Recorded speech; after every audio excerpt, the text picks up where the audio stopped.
This is the story of something that happened in my time as a police officer. I was working one night when I got a call from dispatch saying there was a woman who thought someone might be in her basement. She wanted an officer to come by and check it out. I was given the address, and that was all the information that I knew about it. I was by myself and drove out there and got to her place. It was a quiet neighborhood that had some pretty standard looking houses.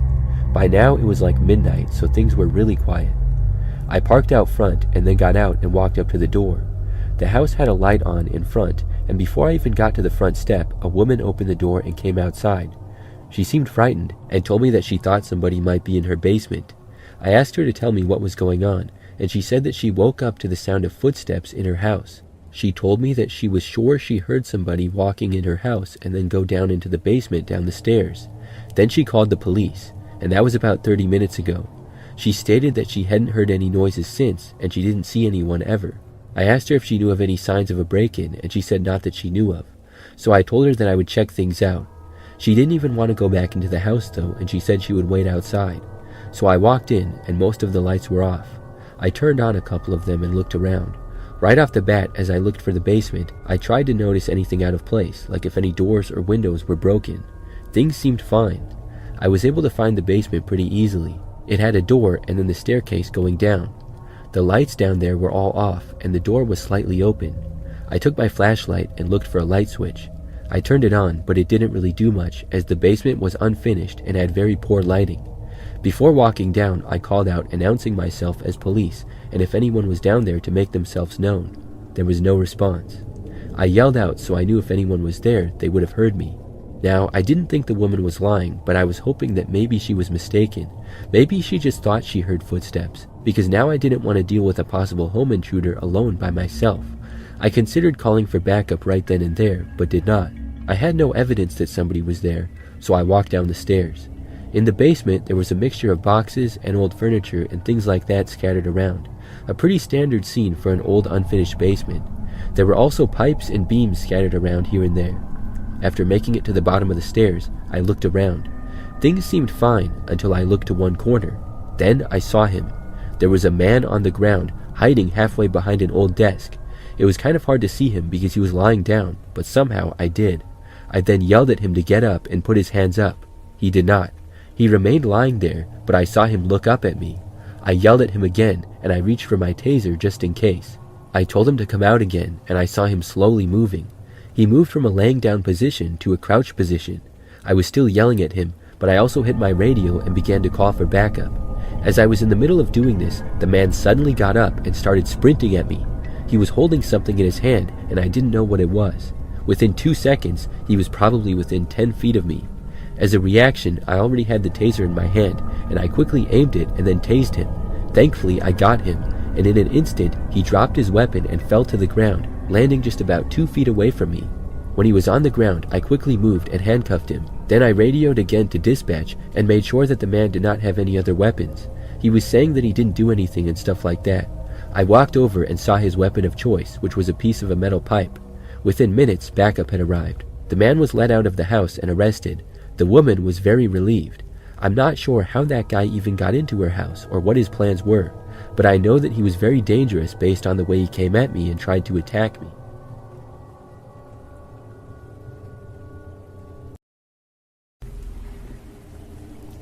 As a 19-year-old female, I was looking for a room to rent in the city I was moving to for college. It was about an hour away from my family. I wasn't having much luck, so my mom started to help me look for a place. She found an ad on Craigslist for a room for $300 in a house with everything included. The homeowner was a man, and he rented the additional rooms upstairs to other women while he lived in the finished basement. The ad stated that he rarely saw the other roommates because he had a kitchen and his own entrance downstairs. The ad also said he preferred women because he had issues with male roommates in the past, partying and causing damage.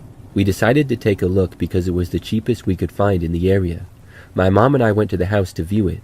It was a decent house in a decent neighborhood. The man opened the door and was very welcoming. He was middle-aged, and the kitchen and living room were furnished nicely and clean.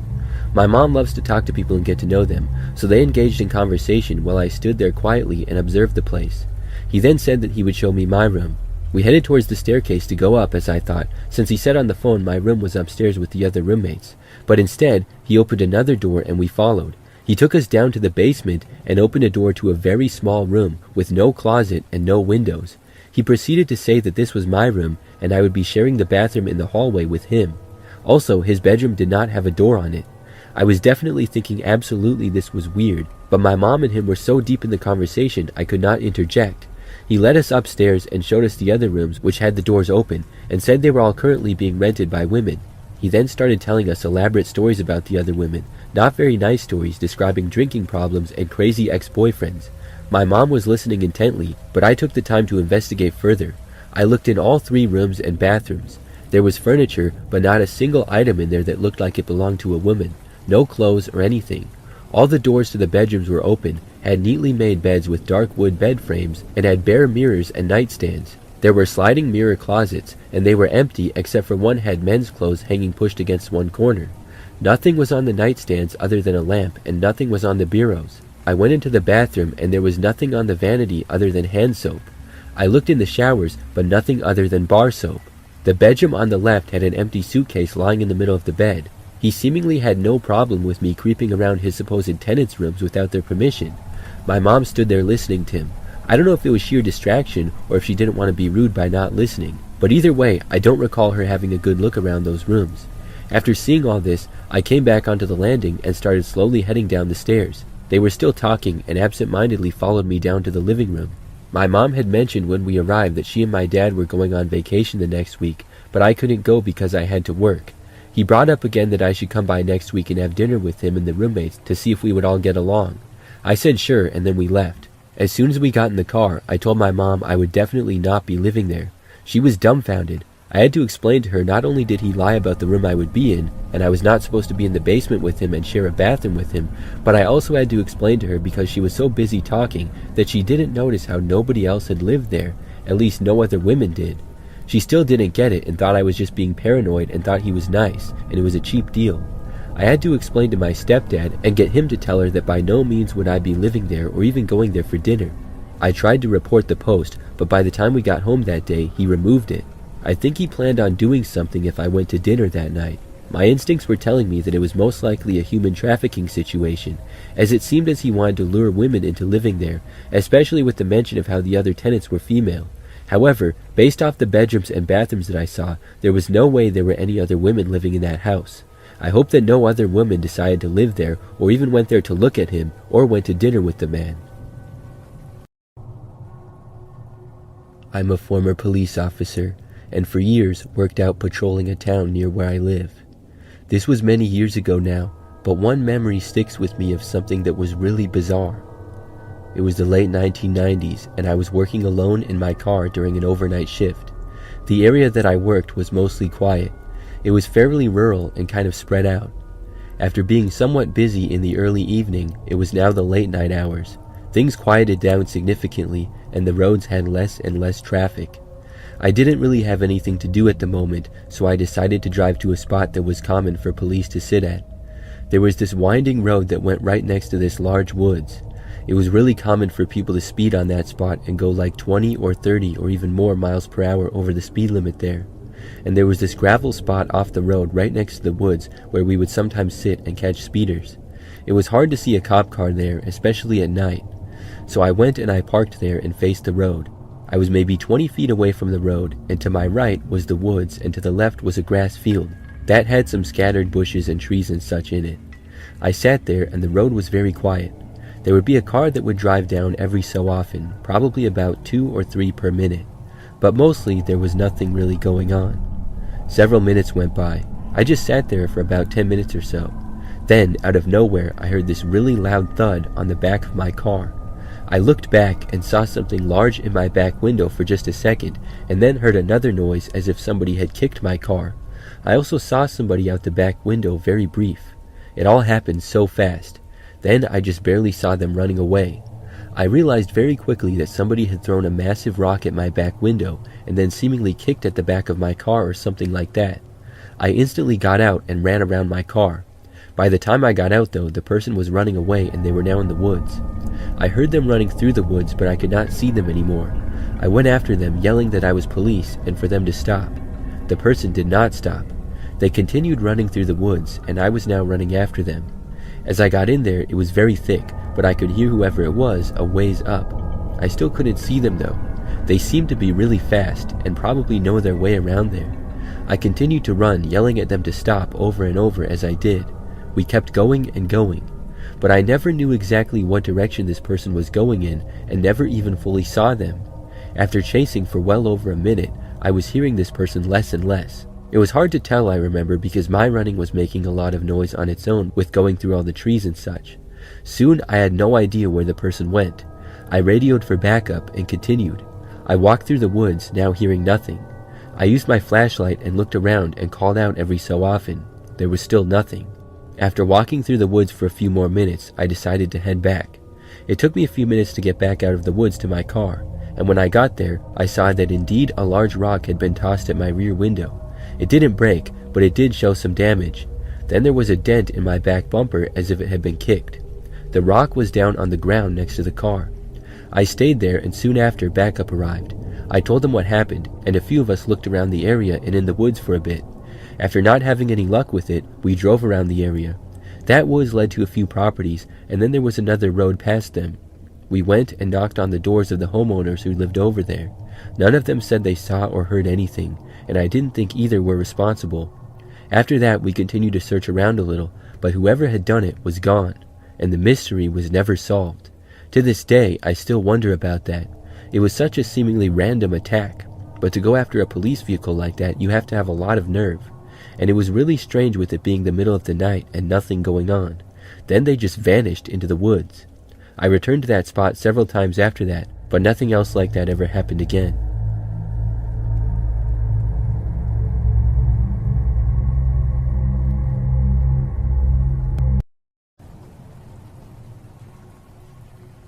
Sometime after getting my first job at Walmart in 2008, I was looking for ways to make some extra money, so I started to list some things on Craigslist to sell. I listed my first generation iPhone for sale and received quite a bit of calls about it. One girl offered me a little more than I had asked, and said she could meet me that same day to buy it. Being that I was looking to make some extra money, I agreed. We spoke on the phone and then agreed on a time and place to meet. Fast forward a few hours later, at about 7 p.m. when it was still daylight out, I went to the place she told me she wanted to meet at, and no one was in the parking lot. We agreed to meet at a public place with lots of people, and I honestly had no idea about the area where I was. I started to feel a little bit off about this transaction, and I was in a few cities over from where I lived. She called me after I had waited for about 25 minutes and told me that her car broke down a few blocks away, but she was still completely interested in buying my iPhone. I was a little skeptical, but because I was a woman meeting with another woman, I felt like I could trust her more. I asked her the directions and drove to meet her. By the time I made it to where she told me she was, it had gotten dark. Naturally, I felt weird about meeting her again, but I was desperate for the extra cash at this point. I sat there in my car with the windows rolled up, looking for a broken down car, and there was none in sight. I got scared and I was about to just leave when up walked this tall, skinny, tanned girl and a short, stocky girl. She said, "Hey, are you Hannah?" And I said, "Yes. Are you BB?" She introduced me to her friend Margot, who the phone was for apparently, and they asked if they could see it to tell if it was damaged or still working well. I gave her the phone and showed it to her and told her that it worked great and that I was only selling it because of an emergency and I needed money. All of a sudden, someone hit me in the face. I was disoriented for a moment and confused about what happened. Then I saw BB and Margot running away with my phone. I was at the highest level of anger possible, not necessarily because they stole the phone, but because she hit me. I'm a former kickboxer and a pretty built girl, and I was not going to let them get away with hitting me like that. So I ended up running after them and catching the thicker girl, Margot. I grabbed her with her hair and rammed her head into my knee and proceeded to beat her up a little bit. BB came back as I was on top of Margot trying to pull me off. But being that I was kickboxing heavily at this time, I was able to keep Margot beneath me by kicking her under her arms and ribs with my knees to keep her down. The other girl, BB, started throwing some punches at me trying to get me off of Margot. Margot's face was nearly unrecognizable when I was done with her. She had already dropped the phone, but I hit her maybe once more than I needed to because I was so angry that they had hit me. I finally got up off her and they started to run off. I got my phone back along with a headache from the punch. I called the police to report what happened and found out that it was actually a rock that she hit me with. I don't even know which girl had hit me, But they had a big-sized rock that they hit me with. It was probably 5 or 10 pounds, and it was on the ground near my car, covered in my blood. I went to the emergency room to treat my wound, but I ended up being alright. I hope those girls remember the beatdown that one of them got, and to stop doing crazy stuff like that on Craigslist.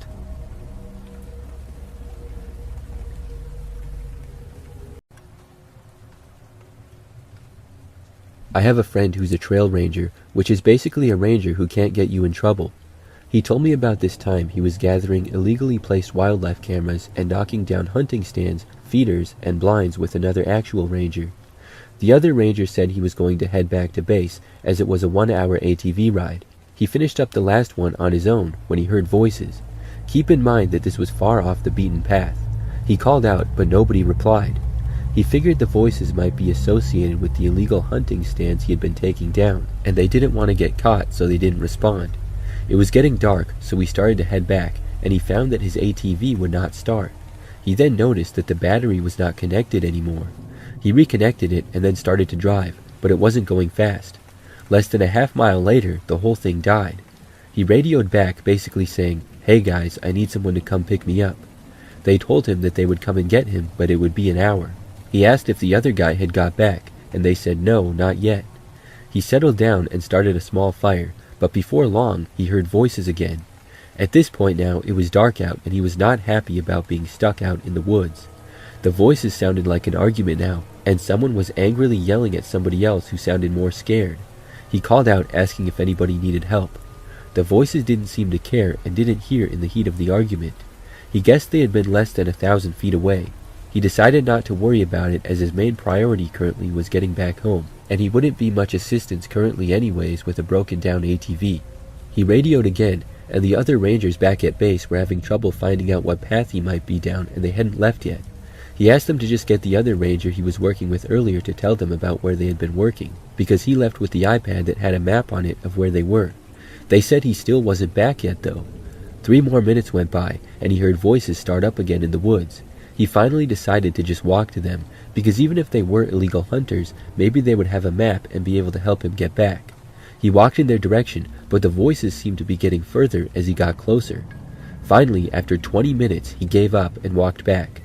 As he got back to where he had started his fire, after relighting it, he got a radio from his coworkers that they found the other ranger who never made it back. He was found passed out in the woods, but they now had a general idea as they had the iPad map. Right after that conversation, his radio finally died. Then the voices came back also. Bored out of his mind while waiting to be picked up, he decided to listen to what they were arguing about. He was picking up phrases like, "Well, it wasn't yours to take," and "you knew better," and so on. His guess was 2 hunters were arguing over a kill. Then he heard one of them shout something unintelligible followed by silence. The next thing he heard was a loud bang, a gunshot. He doused his fire and hid. After that, he heard nothing at all, and it was just his breathing for the next half hour until he saw ATV lights. He told the guy who was picking him up everything, and they radioed back to base.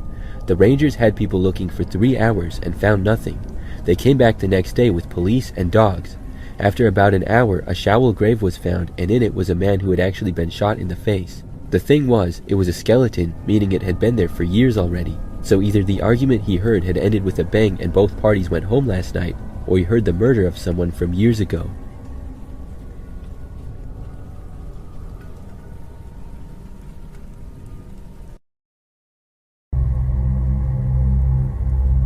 This happened a few years ago. I used to work a lot of night shifts at my job. I would get a couple of breaks, and I didn't like the break room that we had there. So many times, instead of sitting in the break room, I would instead go out to my car. I would rather just sit there and hang out until my break was up. So one time, I was working another really late shift.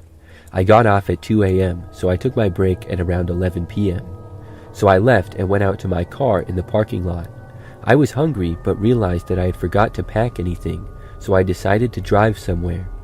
I ended up going to the gas station that was less than a mile away that had a convenience store. I went inside, got something to have for a snack, and then went back to my vehicle. The gas station, as well as everything else in the area, was really quiet now with it being so late at night. And this was one of those larger gas stations that had a good amount of parking spaces, so I just sat there for my break. I was eating and just watching YouTube on my phone and hanging out there. But about 10 minutes into this, and this security guard cop type of guy came up to me. He came walking out from I don't even know where. There was parking on both sides of the convenience store building as well as gas pumps, so I think he came from the other side because I didn't see a cop car or anything around me. Now, I wasn't sure if he even was a cop or a security guard or something because he was wearing a uniform that looked like police, but it seemed a little off. He walked right up to my window and was looking at me. I rolled it down and he came up and asked me what I was doing. I told him that I was just on my break from work. He asked me if I worked at the gas station and I said no, and I told him where I did work. Then he suddenly told me to get out of the car. This took me by surprise and it seemed really weird. I asked him why. He then said that he smelled the odor of a controlled substance, which is total nonsense because I didn't have any drugs or anything like that in my car, and I didn't do any drugs either. I was shocked. I was left speechless for a moment before saying, I don't have anything. And I didn't smell anything strange at all either. At that point, I straight up asked the guy, are you even a cop? He said, don't worry about it. Then he tried to open my door, which was locked. He started reaching inside the window and quickly hit the button to close it. As the window started going up, he tried to reach the handle, but thankfully could not. He told me to open the door and started banging on it. I told him I would if he showed me his badge. He then reached into his pocket and pulled out what appeared to be a badge, but I couldn't tell what kind of badge it was or if it was real or not. I don't even know what a legitimate police officer badge looks like. To be honest, I have no clue. So I realized that was kind of a stupid idea by me. He tried to open my door again. I told him to call for backup. He told me that I was being difficult and he didn't want to waste anyone else's time and that I should stop wasting his time as well. I said that I would call the police and I took out my phone and started to dial 911. Then the guy started banging on my window like crazy and trying to open my door. I didn't want him to break my window, so as a reaction I just put the car into reverse and backed up. The guy chased after me at first, but then he ran away. I drove out of there and went back to my work. As I was driving, I called the cops and told them what was going on. I got back to my job and waited there for the real police to show up. That other cop security guard guy was now nowhere to be found. The police arrived and I told them everything that happened. They said it sounded like a fake cop and they would investigate. Then I went back to work. For a few days I heard nothing, but then I found out that the guy was caught and he was in fact not a real cop. He had a record of impersonating police and was continuing to do so, and he had gotten in trouble for it before. I'm really glad that I didn't let him into my car. I'm not sure what his intentions were, but it was a really sketchy situation.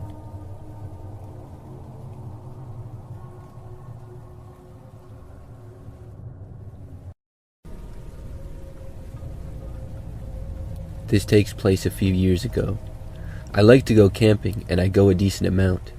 I prefer to camp alone and I love to be in the great outdoors. One time I went a few hours away to this quiet campsite. There they have some places for people to take RVs or whatever, and they have spots out by the woods where you can set up tents. The area will get visitors during the summer but is generally still pretty quiet. So I got out there to do some camping and brought my tent and some supplies. I was happy to see that when I arrived there was nobody else there. So I walked out and went camping to a spot that was kind of far out but surrounded by mostly woods. To give some detail, there was a road through the park, and off that was a main campground which was empty. Then there was a path from there which led to a couple of smaller campsites for tents. I was in that back area, and behind me was a large woods. There were walking trails in the area as well, obviously, and I had been here a few times before and knew it pretty well. So I set my tent up and stuff and then hung out there for the night. I had a campfire going and it was a relaxing evening. But the relaxation came to an end when after dark I heard something off behind me in the woods. It was strange because right away it didn't sound like an animal, it sounded like a person. But this was off the trail and in the middle of the woods, and I hadn't seen anybody else the whole time I was there. So this was really weird. I sat up and listened close to see who it could be. The footsteps got closer, but I was not able to tell exactly where they were, as they were not in my sight at all. I watched the area but saw nothing. The footsteps seemed to get probably within about 20 feet of the tree line, but that was still out of my view as the woods were very thick. It was pretty dark out that night as well, and the light from my fire was not helping me see over there. For a second, I expected them to come out of the woods, whoever they were, but then they walked away in another direction. Soon, though, they reached an area close to the tree line, but at another angle. I still couldn't see them, and they seemed to stop because I didn't hear anything for a short time. When I heard them moving around some more, I called out this time. I said, "Is anybody there?" There was no response. I know they could hear me, so this made me suspicious. I got up and started to walk over, and I yelled at them again. I asked who was out there, but now I heard them quickly moving away. I didn't bother going in the woods, but I looked to see if I could see anything. However, I could not. I went back to my fire and then stopped hearing the noises altogether. Whoever was out there had left. A short time later, I got up and walked through the campsite to the front and then went back. I was just looking to see if I was wrong and if anybody else was there. But no, I was the only person out camping that night, so it was really strange to hear somebody out in the woods, especially because they didn't respond to me. I returned to my spot and tried to forget about it. Over the next couple of hours, there were no noises or anything, until I heard the sound of a car driving up down the quiet campsite road. I couldn't see the road from where I was, but I heard the vehicle come to a stop and then a door open and close. Moments later, I heard footsteps approaching my area. Soon I looked over and saw a man. He was wearing a green shirt that said Ranger on it. I said hi, realizing this was the park ranger. He said hi to me and asked how I was doing.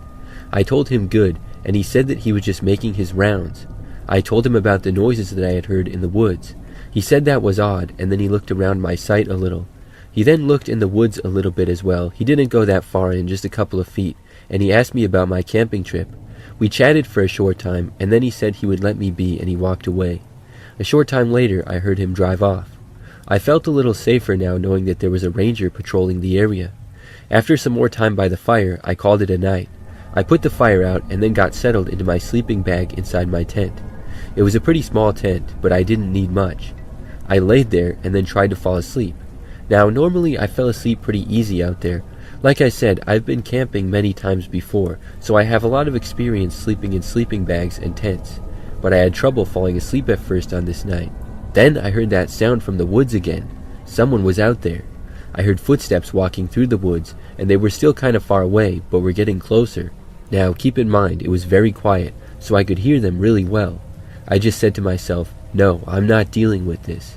I instantly got up, took my phone, wallet, keys, and my backpack, and just left the tent.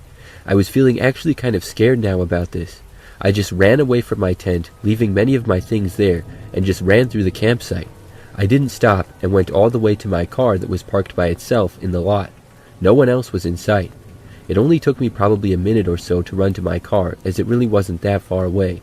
After getting in my car, I caught my breath, calmed down, and now felt much safer. I could drive away if I wanted to, but I didn't do that just yet. I calmed down and then was trying to think of the best thing to do. Should I leave and come back in the morning to get my stuff, or try to get it now? There was no way I was sleeping in that tent tonight. I sat there for a few minutes in my car. The engine was not started and the lights were off, so I was just sitting in it. As I was doing so, out of nowhere, I saw someone come into view. It was the same guy who I had seen earlier, the forest ranger, except he was not wearing his ranger uniform. He was wearing different clothes, regular clothes, and he was walking and looking around. He was coming from the direction of my campsite. After walking quickly, he looked over at my car and noticed me. He then turned and quickly walked away behind some trees. I realized that maybe this was the person who I had heard in the woods. His behavior seemed really suspicious, and maybe he wasn't a forest ranger at all. Soon after, I heard a car door closing off in the distance, and then a car driving away. At that point, I decided to get out. I quickly ran back to my camp, packed up all my stuff, then went back to my car and left. I went home and haven't returned to that campsite since. I think he was a fake forest ranger. I'm not sure what his intentions were creeping around in the woods like that, but I know that he certainly creeped me out.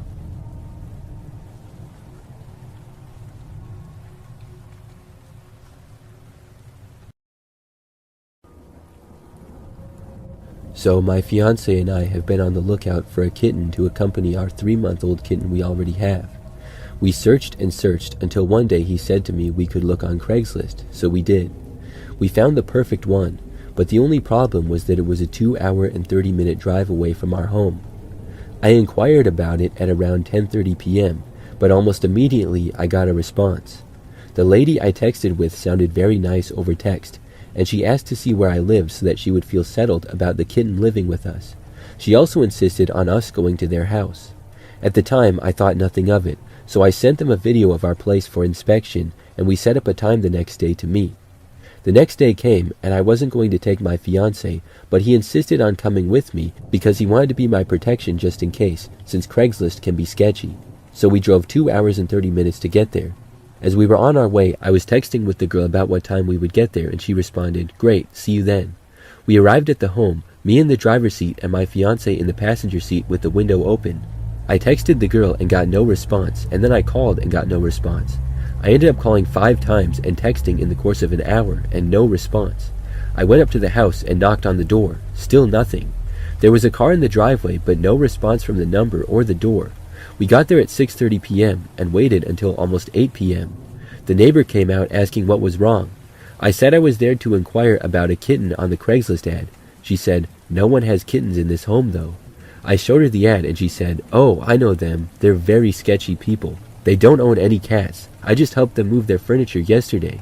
On the ad for the kitten, it said they had gotten rid of their kittens since their new place didn't allow pets. But the neighbor said that wasn't the case, since they owned a dog and knew that all the townhouses or whatever they were living in allowed pets.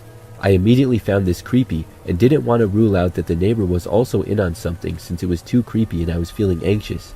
I thanked her and left along with my fiancé. Literally immediately when we pulled out onto the street, I got a text from the girl saying, "I'm just now getting your messages. Something must be wrong with my phone. Did you still want the kitten or no?" I didn't answer and we headed back home. The whole ride home, my fiancé and I were nervous that maybe we had been dragged out there while a robbery was in the works at our house. The way I got the text as soon as we left the street made me think that the neighbor was very possibly in on it, and even might be texting the person that we had been texting with. Thankfully, when we got home, our house was secure and everything was intact, which is something that we were worried about. What I don't understand is that they didn't get any money from me prior to the meeting, but they asked me to show up. Maybe they thought I would be alone and not with my fiancé. I had a bad feeling about it and what was going on in that neighborhood or what had been planned, and the whole reason for the posting on Craigslist.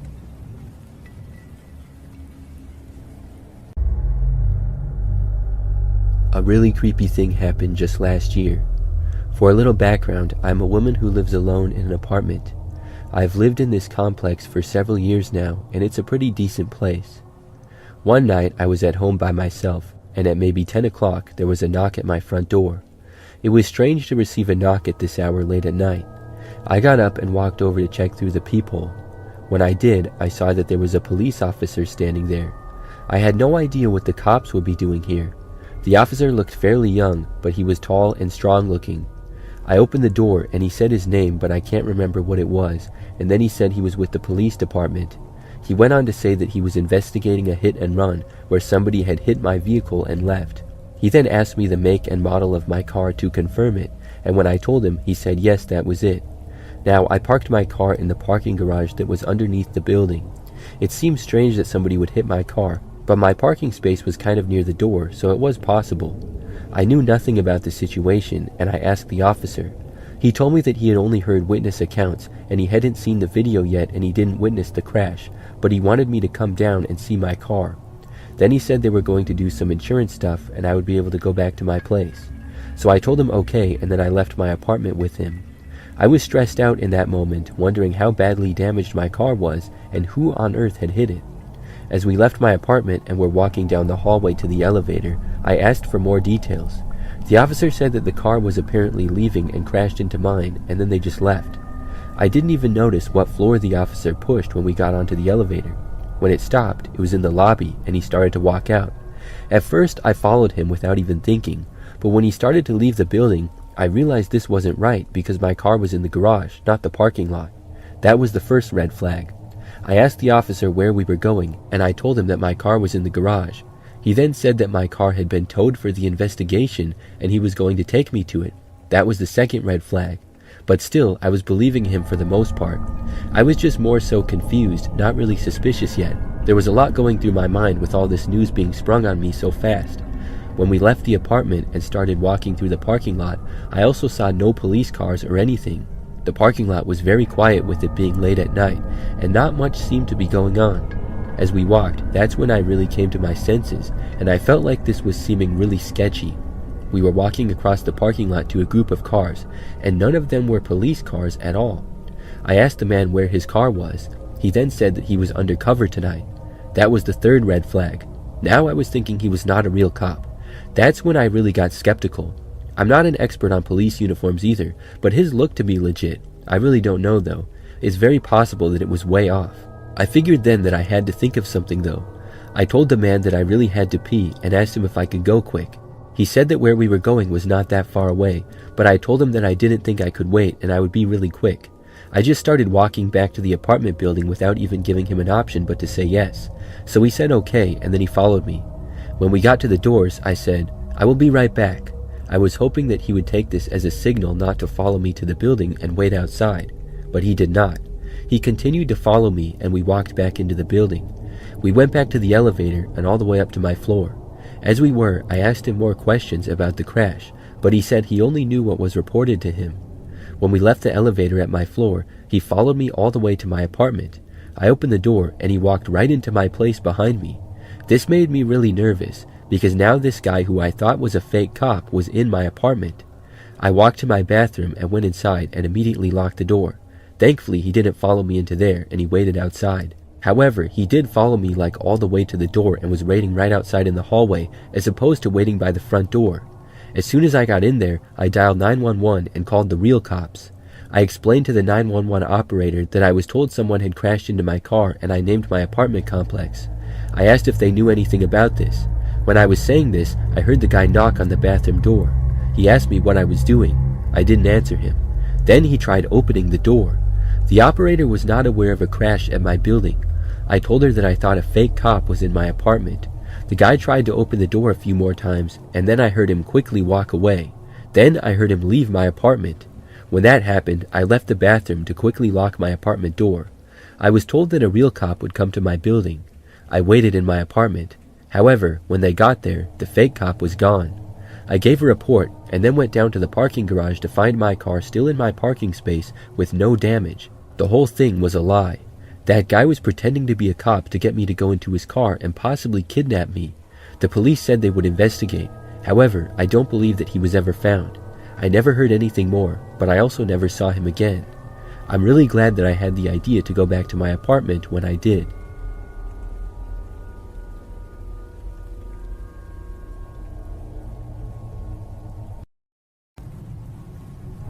I found a room to rent on Craigslist once. This was around 15 years ago when it was still kind of safe and not what it is today. When I met the gentleman who owned the home, I made it very clear that I was just looking for a safe room to rent and that I was not interested in a relationship of any kind. I had also brought my mother with me for safety. I needed a place to find pretty quickly, so I moved in the next day. Everything seemed fine for the first week or so. It was clean and there were no other roommates, and we seemed to get along well. But then the man started to act kind of strangely. I also started to find weird things around the house that I hadn't noticed at first. He did have a seizure disorder, but this would only leave him temporarily unable to speak for about 10 seconds. He could still move around and operate a vehicle because the seizures weren't that bad. He just appeared dazed for a few moments. I chalked up the slightly erratic behavior to just a symptom of the seizures that he had.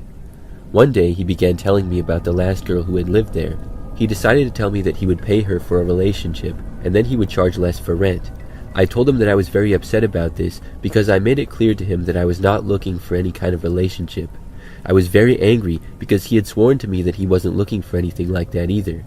For the next month or so, I would just try to avoid him as much as possible, and occasionally he would bring up weird little inappropriate things and then apologize. He did have a traumatic brain injury, which was also why he had the seizures. I still don't know to this day if he was just making all that up, or if that's really what was going on. But I didn't want to get really upset and start screaming at him if he literally didn't remember what he had just said. I would just once again reiterate that I would need to move out in a month if he kept bringing that up, since I was renting month to month.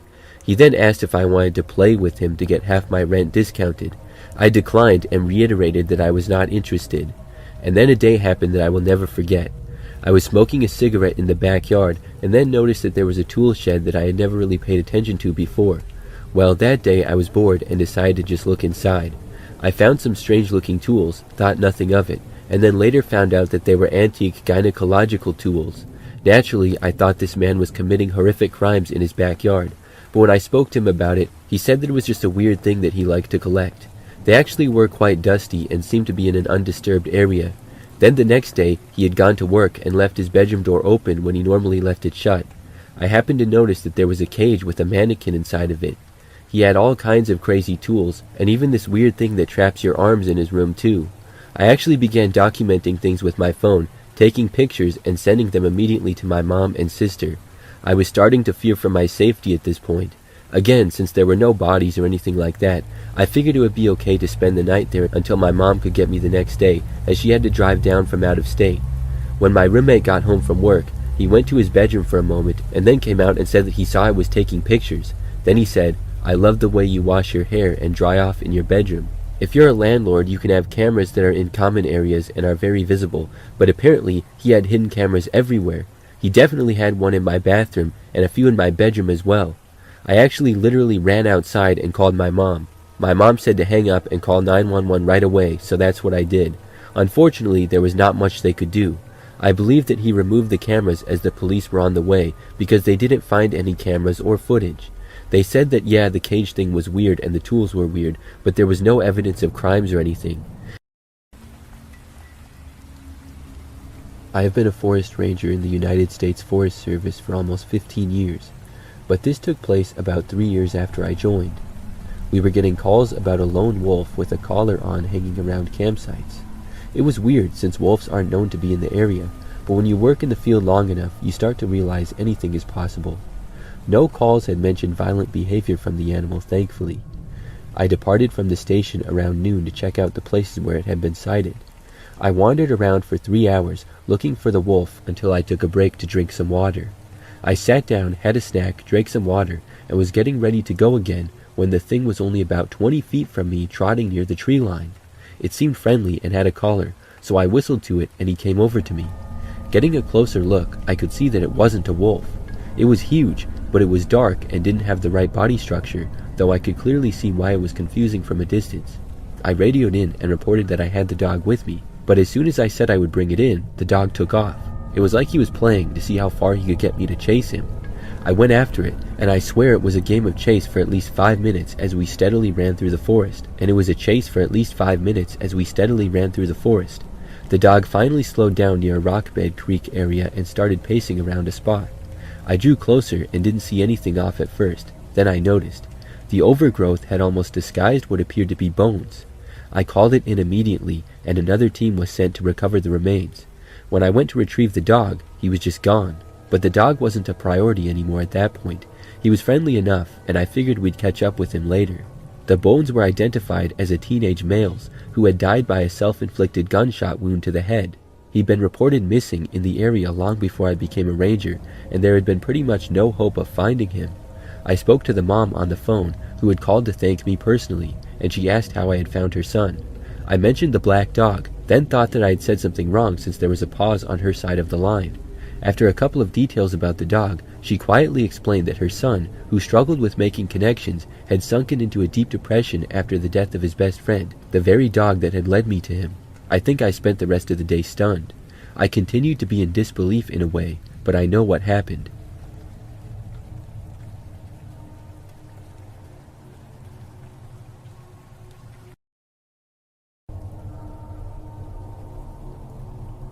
In my time as a police officer, I've had some very interesting encounters and some creepy stories.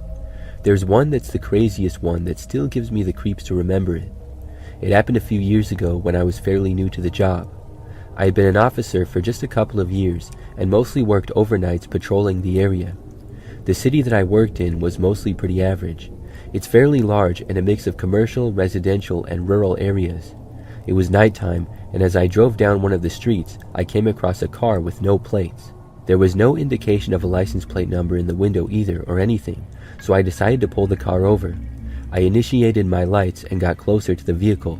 However, the car did not pull over at first. In fact, it started to go faster. I braced myself for a chase, something that I had only had to deal with once before in my career to that point. The car drove down that road for about half a mile.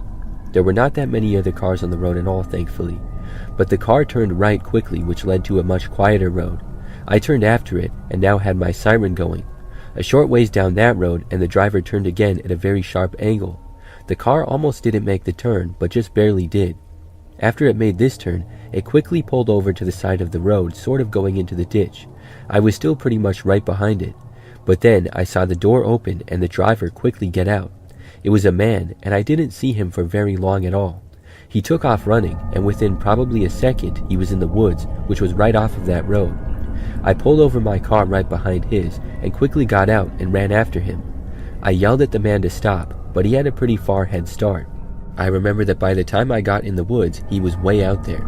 It was really dense, and I couldn't hardly see anything at all. I went a short ways in, but then thought better of it. I stayed by the car and waited for backup to arrive. Probably less than a minute later, they did.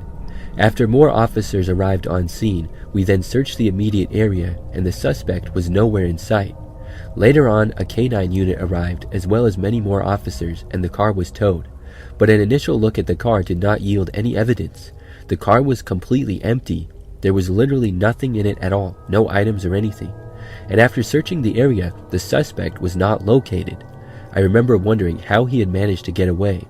It happens sometimes though, especially in an area with lots of hiding places like a woods. I figured he ran someplace else and then maybe got a ride from someone, or he was still possibly hiding. However, over the next few days, it only got more confusing. The car that he was driving had no plates obviously, and no vehicles of its description had been reported stolen. The VIN number led back to an old used car dealership that wasn't even aware it had been stolen, which sounds crazy, but they had over 100 cars and it was a pretty rundown place. Anyways, a few nights later, I got done with work and went home. When I got back that night, there was a random note on my front door. This seemed really odd. I picked it up and read it. The note said, "Better luck next time." It was handwritten. At first, I was very confused, but after a while, I figured that it was most likely from the man that had run from me and got away. I didn't have any security cameras or anything. I reported it, but despite that, we never solved the case. The craziest thing is that the suspect somehow found out where I lived and then put a note at my house. Unless it was someone else trying to scare me as a prank, but I find that highly unlikely.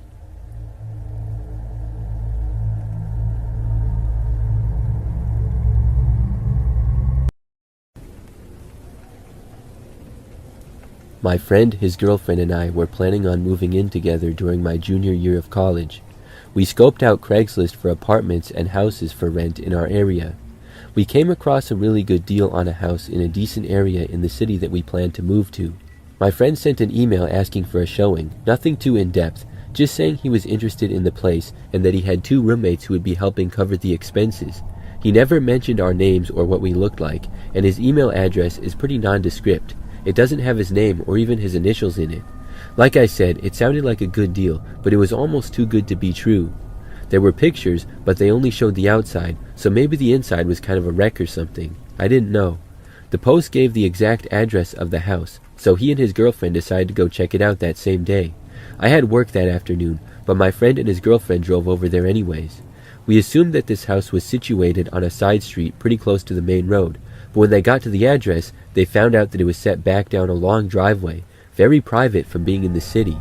He said that the house was really nice in person, but it didn't look like anyone was living there. The pictures online had been taken in the winter with tons of snow, but it was summer when the Craigslist ad was posted. My friends started to look around. They saw no trash or recycling bins, the flower beds needed weeding, and the back deck hadn't been swept. It was clear that nobody had been living there. The blinds were down, but the slats were tilted up so they could see through the windows. No furniture or pictures on the wall, but he said from what he could see the inside was nice too. That's when some red flags started to pop up. A small but still well-kept and updated house, set on at least a half-acre of property in a crowded city where land is expensive, renting for less than $1,000 a month. We had our doubts, and we figured that we would just wait for an email back to see why the rent was so low, figuring maybe it was a typo or something. The day after they went to the house, my friend received a reply from the Craigslist poster, and it was totally a scam. The email went on to say that the person who had the house was moving out of the country with his family, but at the end of the email, he mentioned my friend, his girlfriend, and my name. We had never given any of our names like I mentioned before, and we have no idea how he got them. The only explanation we could come up with was that somebody was hiding at the house the day they went there, eavesdropping on them and watching them. Neither of them noticed any cars or bikes in the driveway, and there wasn't a garage. Nothing ever came of it, and he never got another message from the person or people. But it just creeps me out to think that somebody set up the Craigslist ad, included an address, and then presumably lured them there waiting for them to drop by.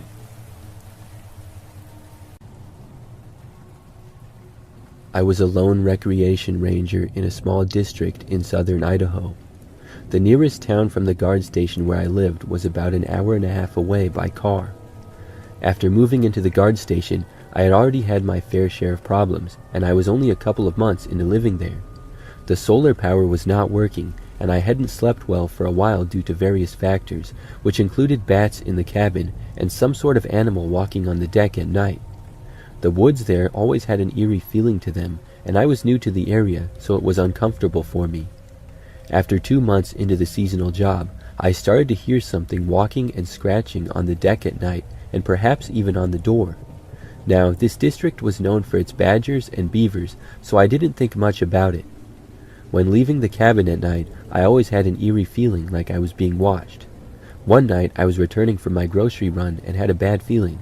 At the time, I did not have my shotgun in the vehicle. After stepping out of the vehicle, I looked to the right of the cabin about 50 feet from my front door. All I could see was 2 eyes and 4 feet off the ground. To say I was freaked out was an understatement.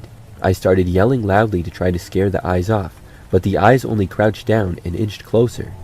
At this point, I could tell it was a large animal of some kind, definitely not a coyote. I tossed a piece of firewood in the general area, and the creature leaped back a bit but did not make a sound. I tossed 4 or 5 more pieces, and the creature still inched forward. At this point, I fumbled with the keys to unlock the door, and I managed to get inside and grabbed my shotgun. Technically, you're not supposed to have guns in government housing, but living out in the woods in the middle of nowhere means I didn't follow that rule. I went back outside with my shotgun now, and the creature was a bit closer. I still could not get a good look at it with my old crappy headlamp. I loaded the shotgun and continued to throw pieces of wood with one hand. Finally, the creature walked back into the brush. That night, I slept with my shotgun just in case. In the morning, a trail crew came up, and we found mountain lion tracks all over the porch, rocking bench, and compound leading back to the creek. After that event, I always heard the rocking chair move and someone or something walking on the porch, but never found any tracks after that point. Considering that it was always muddy in that area, it was weird not to find any tracks. I've been stalked by mountain lions before, and never had that eerie feeling like I did in those woods.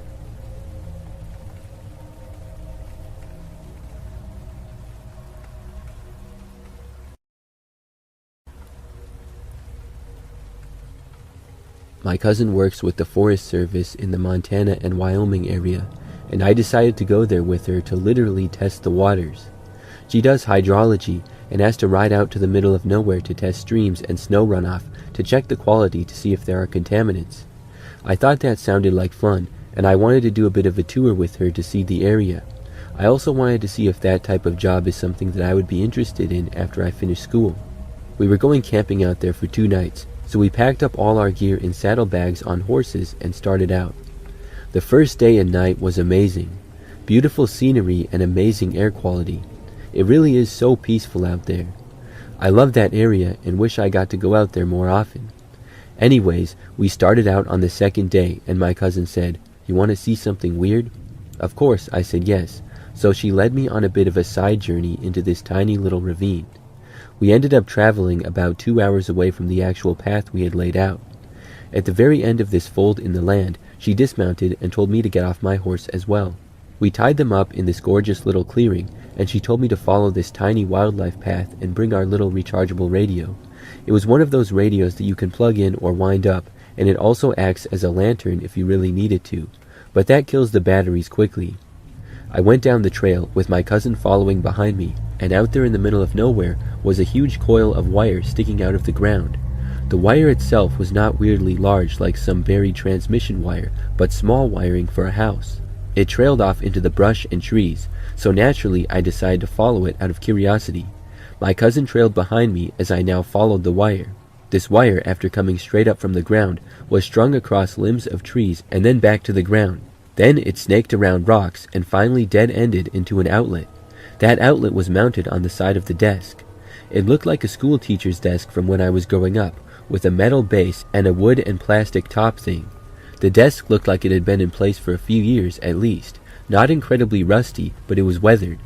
I opened the drawers of the desk, but they were all empty. No chair, no building, no nothing. Just this outlet and this desk. I was staring confused at this desk in the middle of a forest when my cousin took the radio, pulled out the cord, and plugged it into the outlet. The radio lit up and started blaring static. The wire was being fed from somewhere for the outlet to actually work. The place where we were had no road access, no buildings for many miles, and no other people around it, yet there was a live outlet. Super weird stuff. No spooky jump scares or anything like that, just one lone power desk in the middle of the woods.